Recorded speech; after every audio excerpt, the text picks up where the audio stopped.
Я так никогда не делаю. И вам не советую.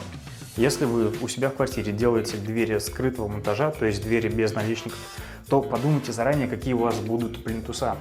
Потому что делать со скрытыми дверями вот такой накладной плинтус, ну это пиздец какой-то просто. Ну сколько можно? лучше сделать либо плинтус скрытого монтажа, хотя тоже уже такая устаревшая история. Лучше сделать теневой плинтус, а в идеале, чтобы этот теневой плинтус еще повторялся на дверном полотне. Вот так делать нужно. А накладной плинтус делать не нужно, не делайте так.